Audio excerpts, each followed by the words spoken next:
Muy buenas noches, señoras, caballeros. Bienvenidos a esta edición especial de Viernes Gato, Gato Premium. Así llamado, pues por razones puramente comerciales, para atraer más la atención del espectador incauto. No, llamado así porque no es común poder estar un ratito, media hora, mano a mano, con Julio Eriza para ventilar las cuestiones de actualidad. Y esa es precisamente la finalidad de este espacio, ventilar, ventilar, ventilar. Muy buenas noches. ¿No se creerá usted en serio que en Intereconomía hay espectadores incautos? No. Vale, hace usted muy bien, porque son, que ya son lo conocemos. muy críticos. O sea, sí, por cierto. Como digamos una bobada, los correos, vamos... Doy fe, por experiencia propia.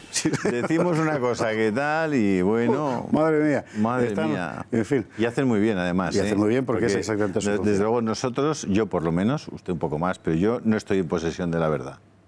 Usted un poco más, dice. No. Sabe usted que no se puede estar en propiedad de la verdad, sino en posesión. La gente sabe derecho hasta ese nivel. La cuestión es que nosotros estamos permanentemente llamando a la colaboración de nuestro público con este proyecto de comunicación.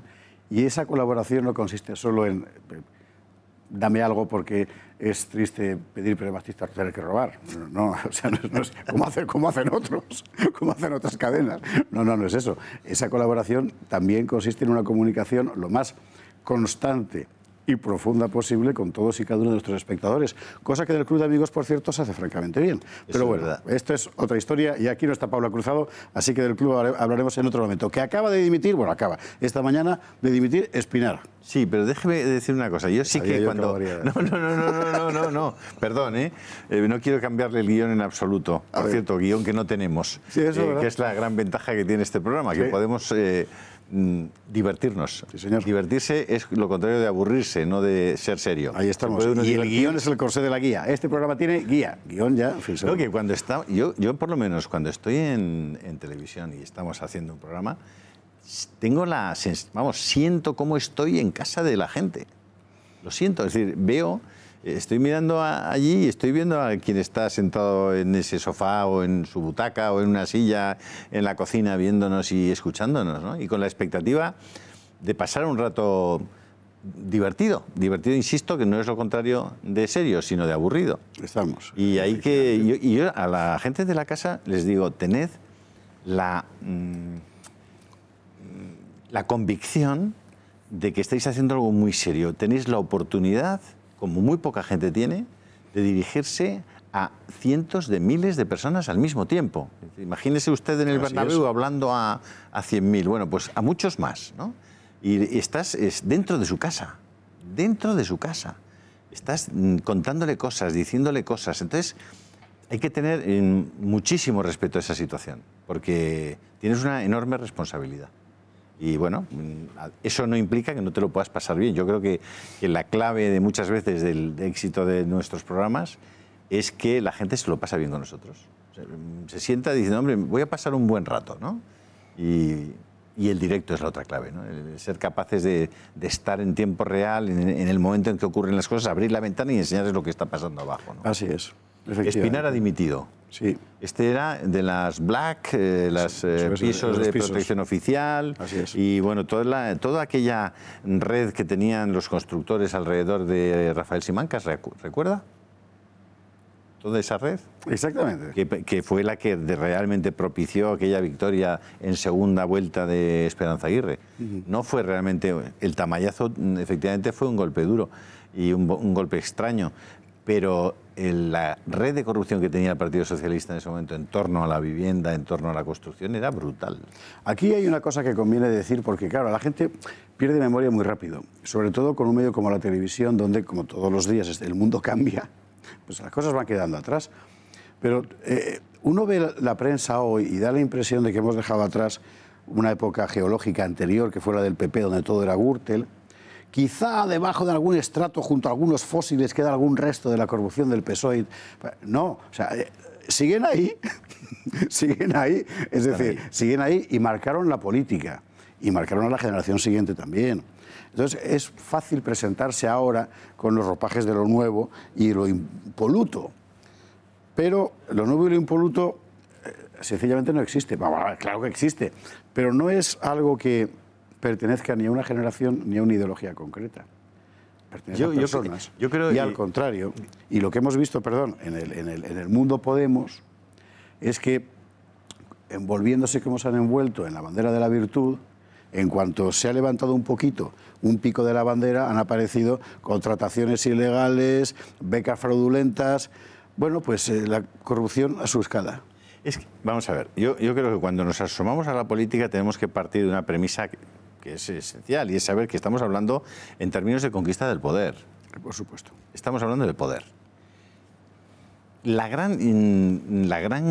gran atractivo de este momento político en España es que algunos nuevos actores de la política en España le recuerdan a los que están solo en términos de lucha por el poder que la lucha por el poder en sí misma no tiene mucho sentido y que si es solo lucha por el poder, la posibilidad de que eso acabe en autoritarismo es altísima.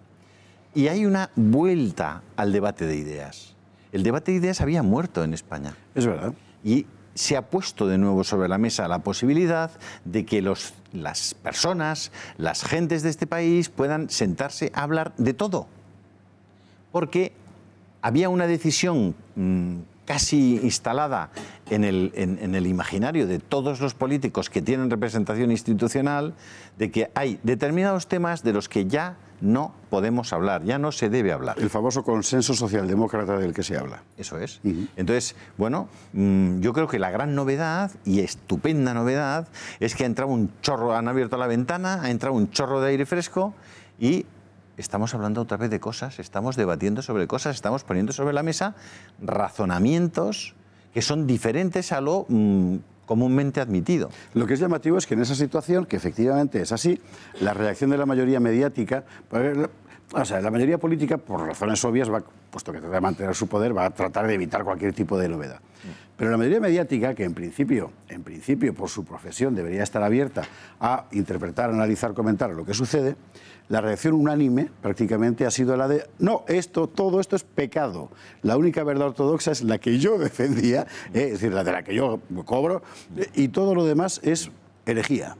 Sí. Y entonces, en lugar de entrar en un debate, lo que se hace es avivar los fuegos de la nueva Inquisición. Sí, se ha roto vamos a ver, esa idea de Tocqueville de que el ser humano prefiere adherirse a una mentira social y generalmente admitida que quedarse solo con la verdad, esa tesis se ha desbordado, ha sido desbordada. Esto me parece un poco aventurado, ¿eh? No, en el sentido de que ya hay mucha gente que se atreve a ir con su verdad y oponerse a la mentira comúnmente instalada. Cada vez hay más gente que dice, no, mire, no, yo ya no estoy solo, han venido unos tipos... Eso es lo más importante, efectivamente. Para mí, claro, sí. Eso es lo más importante, porque eso genera una avalancha, es el efecto bola de nieve.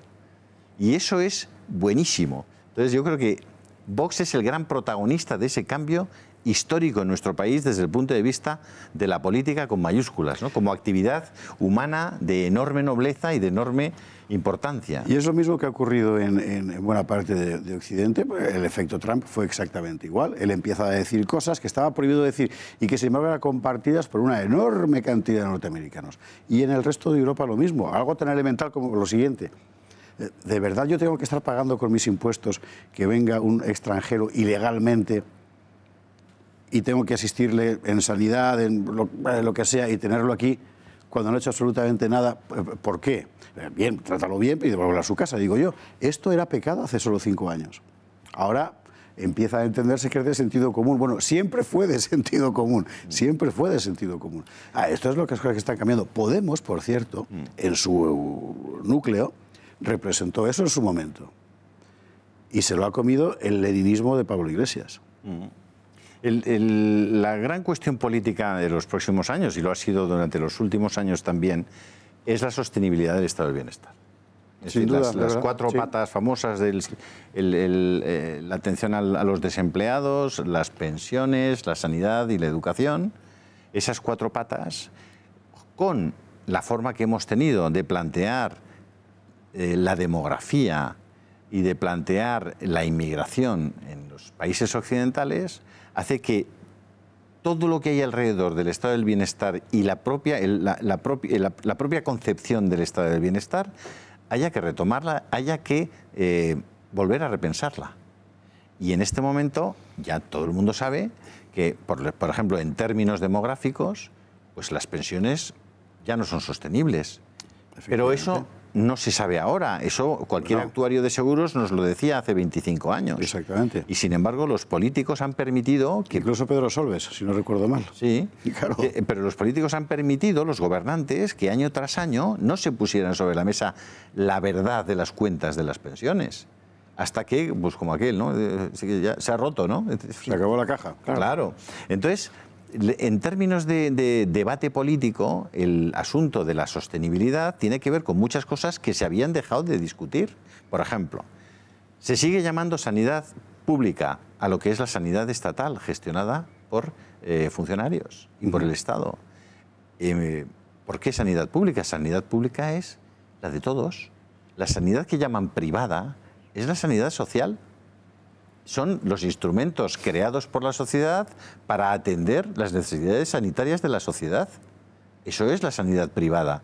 Lo que pasa, al incorporar un determinado lenguaje, estás cambiando el propio criterio.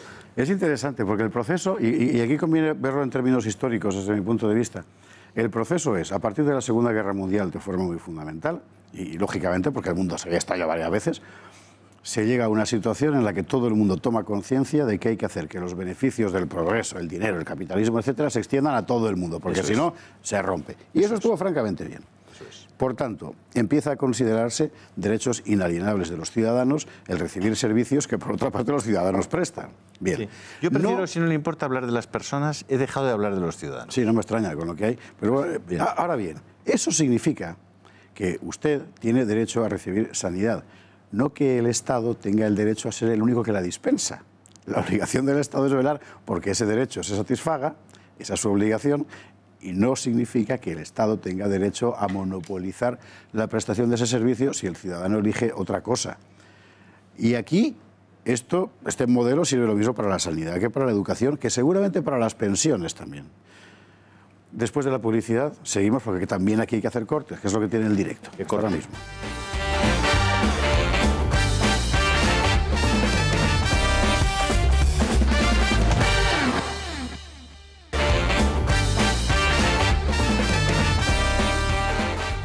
Gato Premium. Recogemos el asunto. Pensiones, desempleo, sanidad, educación, el estado del bienestar, fundamental. Nadie va a renunciar a esto y aquí, puedes imaginar, no, hay que reivindicar su mantenimiento. Ahora bien, todo eso está en riesgo, todo eso está en crisis. Es ya insostenible. ¿Qué podemos hacer para convertirlo en sostenible? La teoría más común, subir impuestos, esa es una. Otra, liberalizar. Bueno, ahora bien, siempre corres el riesgo de que si pones en manos privadas la gestión de estos servicios públicos, terminen convirtiéndose en lobbies privados. ¿Cómo se evita eso? Sí. Evidentemente el Estado, su principal papel es garantizar que haya concurrencia, garantizar que haya libertad, que los operadores, aquellos actores de la sociedad que quieran hacer cosas, innovar, promover iniciativas, puedan hacerlo en libertad, pero puedan hacerlo también en igualdad de condiciones. Es decir, que no haya al final unos pocos que se queden con la gestión de lo mucho en detrimento de la libertad de acción, de la libertad de emprendimiento de los pequeños. Eso es fundamental, porque si no estaríamos pasándonos por el otro lado, ¿no? La realidad es que si usted, por ejemplo, echa una ojeada al modelo sanitario, ahora mismo la Generalitat Valenciana acaba de cerrar o de no renovar el compromiso y el convenio que tenía desde hace 20 años con un hospital que allí es muy conocido, que es el Hospital de Alcira, que fue una iniciativa en la que por primera vez desde el famoso aquel informe Abril-Martorell, el informe de la sanidad, lo que se cogía era un equipamiento público, una financiación pública, es decir, estatal, gubernamental, de las instituciones del Estado, y había un gestor privado de ese hospital, ¿vale? De hecho, yo creo que ha sido Adeslas el que ha gestionado ese hospital durante 20 años, ¿no? La realidad de ese hospital, que ha atendido casi a 1 millón de personas en estos años... ¿Tengo un problema con el micrófono? Ya está. Bien. La realidad de ese hospital es que el coste de la atención sanitaria dispensada en ese hospital era un 25% más barato que el coste de un hospital estatal. Un 25%. Y usted me pregunta, bueno, sí, pero es que la atención era mucho peor, es que además los médicos, las enfermeras, el personal sanitario cobraban menos que en el hospital estatal, es que tenía peores condiciones de trabajo. Pues no, señor, todo lo contrario. Los mejores ratios de listas de espera, salarios y condiciones de trabajo mejores que en los hospitales gestionados estatalmente. Bueno, entonces, ¿por qué? Si eso es así, si hay datos objetivos que demuestran que eso es así, ¿qué ideología o qué intereses hacen que no pueda ponerse sobre la mesa ese debate y que no se pueda avanzar por ese camino? Los datos son reales. Son extrapolables hasta cierto punto. En Madrid tenemos dos ejemplos de hospitales que funcionan bajo ese régimen, el de Puerta de Hierro y el de Villalba, por ejemplo. Y el de Puerta de Hierro, el de Villalba es impresionante lo bien que funciona. Y el de Puerta de Hierro es realmente, bueno, como entrar en Hong Kong. O sea, no cabe nadie. Y pues, largos tiempos esperando, en fin. Claro, al final ahí hay una cuestión de, ¿cómo decir?, de criterios de eficiencia, pero es verdad que esos criterios de eficiencia ocurren también en la pública por igual. Y tienes hospitales públicos colapsados y otros que funcionan como una seda. Así que al final está más bien en una cuestión de dirección, digamos de destreza ejecutiva y de gestión que en la titularidad del servicio. Digo del servicio, no del derecho, insisto. El derecho nadie discute de quién es de los ciudadanos, no del Estado. Yo me conformaría, José Javier, porque no soy un experto en salud, ni tampoco en educación, ni en pensiones. Me conformaría con que se pudiera debatir en libertad sobre esos temas. Ciertamente. Me conformaría con eso. Si es que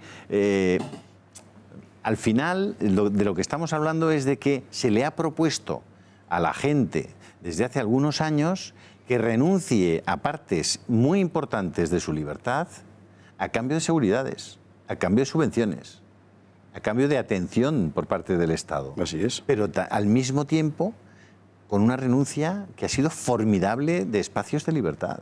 Es decir, el Estado se ha metido hasta tu habitación. Y yo pienso que eso hay que ponerle, por supuesto, un freno inmediato y revertir esa situación. Citaba usted antes la cuestión de los qué intereses presionan para que esto sea así. Y es interesante porque en este caso, como por otra parte en otros muchos del estado del bienestar, lo que se asiste es a que en torno al monopolio estatal han crecido oligopolios privados que, por así decirlo, vampirizan.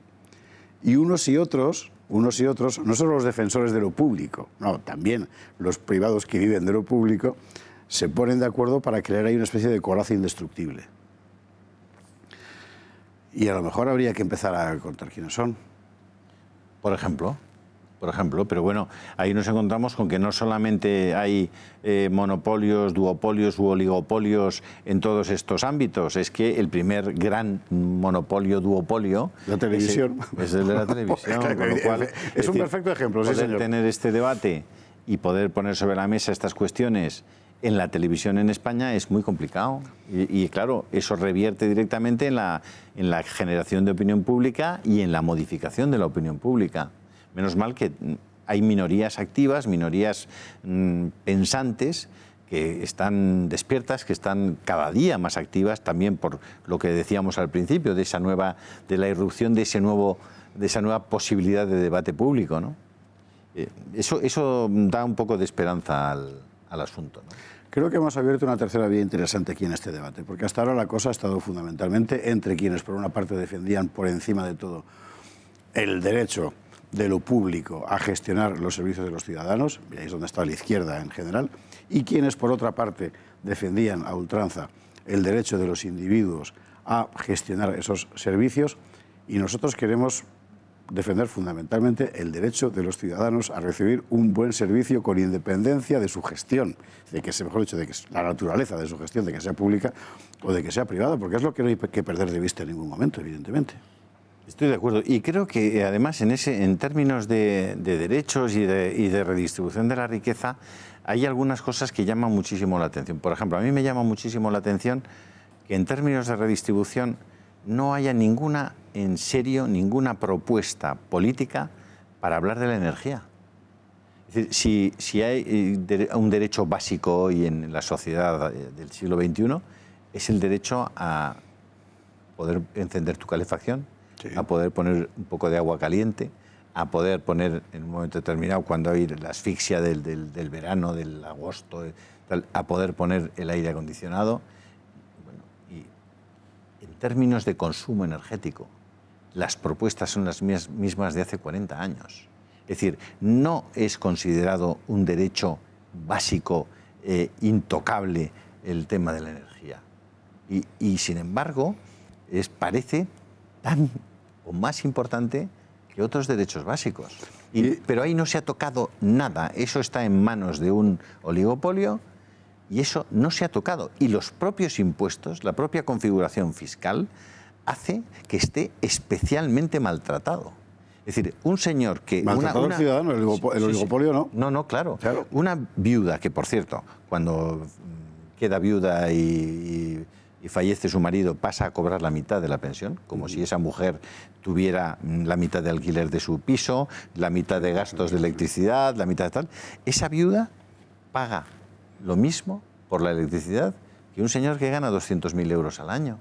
Es más, en muchísimos casos en España, eso que llaman pobreza energética, que por supuesto no está convenientemente tratada desde un punto de vista informativo, porque la pobreza energética llega a unos niveles que son crueles, y especialmente en las grandes ciudades, eso no está tratado, no está, es decir, hay una exclusión de ese debate, pues probablemente porque la capacidad de llegada de los oligopolios eléctricos y energéticos es tan brutal que es que nadie se atreve a hacerle frente a ese discurso. Es muy curioso, a mí es una de las cosas que más me sorprende, porque a ver, ¿qué hace usted si se queda sin electricidad? Estas cosas normalmente no se dicen porque, como al final a alguien le queda siempre la pedrea, ¿verdad?, de las dádivas del gran Midas, pero el hecho es que si usted mira solo, por ejemplo, los anuncios en las cadenas de televisión del oligopolio vinculadas a grupos de energía, por ejemplo, y por otra parte los destinos profesionales de buena parte de los políticos cuando dejan los cargos, empieza a entenderse por qué es un mundo intocable, pero es una auténtica vergüenza. Porque al final es usted el que está pagando todo eso. A mí me parece que eso configura de verdad el modelo de una sociedad, es decir, que estemos todo el día desgañitándonos, diciendo los derechos, y resulta que uno de los derechos más básicos, que es disponer de la energía suficiente para poder encender el horno de tu casa, la ducha o la nevera, pues resulta que eso no tiene un tratamiento diferente. O sea, no hay ni un solo partido político que diga, oye, vamos a ver cómo resolvemos este tema de verdad. Y vamos a hacer que esto no sea una carga, al final, fiscal durísima, porque en el recibo de la luz, por ejemplo, el 60% de lo que pagas son impuestos. Así es. Pero es que además luego las empresas eléctricas se llevan a final de año 4 o 5 mil millones de euros. Y estamos hablando de que no nos llega para las pensiones por 2.000, o de que no nos llega para no sé qué. Es decir, ¿qué me está usted contando? ¿Usted va a poner sobre la mesa que las televisiones públicas en España cuestan al erario público 2.000 millones de euros? Sumadas todas ellas, las autonómicas más la televisión pública española. Vamos a poner sobre la mesa que de esos 2.000 millones, prácticamente 800 se los llevan empresas de producción de programas que están en un oligopolio perfecto, que la capacidad de entrar a producir algo en una televisión es casi cero, y que son los mismos productores de televisión catalanes, concretamente, y no por el hecho de que sean catalanes, sino porque son solo 4 o 5 los que están aprovechándose de que España pague 2.000 millones de euros en televisiones. O sea, ¿de qué estamos hablando? ¿Sabe usted lo que son 2.000 millones? Es que estamos hablando de debo cifras decir que no. O sea, que son un disparate y, sin embargo, no están sobre la mesa. El otro día nos enteramos que en los presupuestos generales del Estado resulta que han decidido que van a rebajar el IVA de los pañales. Llevamos hablando en esta casa años, de la enorme injusticia que supone en un país que no tiene niños, en un país que está muerto, que ya hay más fallecimientos que nacimientos, que un pañal, que vas a comprar el pañal para el niño y te cobran un 21% de IVA, un preservativo te cuesta el 10 o el 11 y una píldora del día después para abortar te cuesta un 4% de IVA. Es decir, y nadie ha puesto sobre la mesa, y ahora nos enteramos que lo acaban de bajar a requerimiento de Esquerra Republicana de Cataluña. Sí. han bajado los pañales. Pues no los han bajado. Han bajado el IVA de los pañales. Sí, pero no la cosa de que Esquerra se ha bajado los pañales. No es exactamente eso lo que ha pasado. Que todavía no. Pero estamos hablando de que no lo han bajado al 11. El único IVA que han bajado en los últimos años ha sido el de los libros, fíjese, los dueños de Antena 3. El de los libros y el de los periódicos. Sí. Estamos hablando de eso. Claro. Y la gente no lo sabe, no le llega esa información. Y además me da la impresión de que es el tipo de información que a la mayor parte de la gente, como siempre que se entra en materia de gestión, termina, ¿cómo decir?, resultándole demasiado áspera. Y prefiere decir, ¿usted se acuerda de la doctrina de los del Río cuando el referéndum de la Constitución Europea? Que fue genial porque aquel spot que salía diciendo, dejad a los políticos que ellos saben lo que tienen que hacer. Bueno, pues es un poco eso, ¿no? Estás un poco en esa... Bueno, pero el debate del IVA en los últimos años solo ha sido el de los periódicos, el del teatro y el del cine. Exactamente. Pero vamos a ver de qué estamos hablando. Es decir, es que a pues este país le interesan mucho más los padres que tienen 3 hijos que los actores, los bardenes de turno. Pero para eso precisamente hace falta, y así volveríamos a, como habíamos empezado esta charla, una visión de Estado con sentido de la historia, con sentido de la sociedad, de los ciudadanos, etcétera, más allá, que mire más allá de la mera conservación del sistema vigente. Y ahora realmente es el momento, es decir, lo que ha pasado ahora con esa entrada de aire fresco a la que se refirió usted al principio de esta charla, es que eso ha cambiado también. Podemos hablar. Y podemos hablar porque ya, digamos que la conservación del sistema vigente ya es tan problemática que ha dejado de ser evidentemente el objetivo, se está cayendo entero. Por tanto, hay que empezar a ver las cosas de otra manera. Y todos estos debates acerca de los IVAs y tal, hasta ahora han venido obedeciendo al mantenimiento del sistema vigente, donde cada grupo de poder pujaba en la gran subasta, decir, ¿yo qué? ¿Y qué de lo mío? Y tal. Y así se gobernaba el corral. Bueno, eso se acabó. El corral ya es ingobernable, se han caído las vallas del aprisco. Sí, se han caído también porque ha habido cosas tan escandalosas, es decir, cuando tú lees que España, que es un país de 47 millones de habitantes, tiene más coches oficiales que los Estados Unidos, que tiene 350 millones de habitantes, pues dices, hombre, ¿qué está pasando? ¿Qué está pasando? O sea, ¿es que nos hemos vuelto locos o qué ocurre? Es decir, ¿podemos tener 2.000 coches oficiales en España? Con sus correspondientes gastos de mantenimiento, de gasolina, con sus correspondientes gastos de los 2 o 3 turnos de los conductores. ¿De qué estamos hablando? Claro. Y luego estamos poniendo sobre la mesa que no se puede conservar el estado del bienestar. Cuando podríamos debatir sobre un montón de cosas, primero para rebajar la factura del estado del bienestar. No para coger y decir, oye, no, la factura es intocable. Ahora, como cada vez es mayor y además atendemos a todo el mundo que viene, que la gente pague más impuestos. Bueno, al final no dejas en manos de la gente ni un euro para ahorrar, ni un euro para emprender una iniciativa empresarial, ni un euro para nada. Porque la gente en este momento está con unos sueldos que te quedas perplejo, sueldos de miseria. Perplejo se va a quedar usted porque nos tenemos que marchar ya. Qué rabia. De hecho, me quedo yo también perplejo. Nada, pues la semana que viene hablaremos del gobierno. Como pues me da mucha hidrofobia. Hasta la semana que viene, si Dios quiere.